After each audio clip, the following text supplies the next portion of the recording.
So here's where we talk about breaches. So there were, a few years ago in California, and then it happened again in Georgia, there was this huge breach, and they were using tap water for pulpotomies on kids.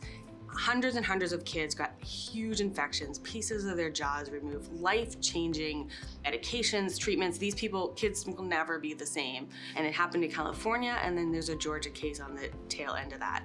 So the deal is with that, everybody is gonna know about water lines. And the deal with water lines is that if you had said, let's make a perfect situation for biofilm to form in a unit, anything, you would make a dental unit. And that's because underneath the dental unit, all the tubes are all twisted and small. Its flow is slow, you're barely even using it. It can heat up quickly.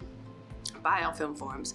Attached to biofilm can be little germs, and those can go in and out of patients and contaminate people. So we're gonna be really careful with that. We're gonna talk about how to take care of that. But what's scary about water lines is that this woman in Sweden passed away from Legionella, and they were able to trace a strain of Legionella in her lungs to the dental unit that she had just been in. The other thing, there was a case recently in New Jersey that also with dirty water lines, a bunch of people got endocarditis, some person passed away. So water lines are really up and coming. Washington State currently is the only state that has definitive rules for when you're supposed to test and treat, but we're gonna basically all follow those rules because they're going to go into every other state soon.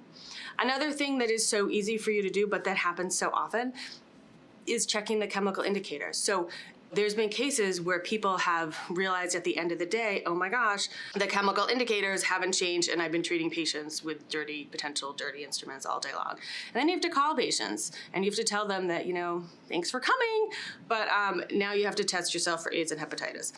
So I want everyone to never take anything out of the autoclave unless you've checked the indicator and it's changed. Never put anything into the drawers. Never open anything, when you open it in front of the patient, look at it and see. And if the tape hasn't changed, don't use it. And honestly, if you want to put in your templates, a little checkbox, the tape has changed, do whatever you want, really make sure that you've done that because you do not want to call patients. And then different states have different rules, right? So if you're not spore testing, if you're not following whatever guidelines you're supposed to be and someone comes in, you're gonna be shut down. There was a case in Vermont where a patient came in and the doctor opened the drawer to get something and all the instruments were in there, not in bags. And then she called the board and the board came in and found a gazillion things. So really, it's very important. Anything that you autoclave stays in an autoclave bag. And I know that there's different kinds of autoclaves that say that there's an unwrapped cycle, but that's for an emergency use. That's, you put it in there, you're like, oh my gosh, I ran out of a handpiece, I need it emergency. You run the cycle, you immediately take it from there and you go to use it. You're not storing it like that. Everything is always stored in bags. The other thing is, what's scary about that is that, you're supposed to monitor healthcare associated infections that come from you.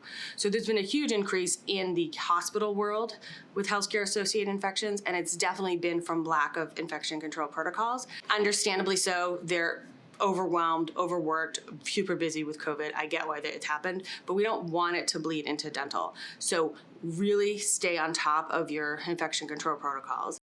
So big things just to kind of know, OSHA, they are very concerned about the employee. They don't really care about the employer. They're very concerned about the employee and how protected the employee is, specifically bloodborne pathogens in our world, but also fire, tripping hazards. Whenever I go in an office and do in class, there's always cords around. That's an OSHA violation. So, stuff like that. That's what OSHA is concerned about. The CDC is very concerned about the general public. So they don't want you spreading anything to the general public.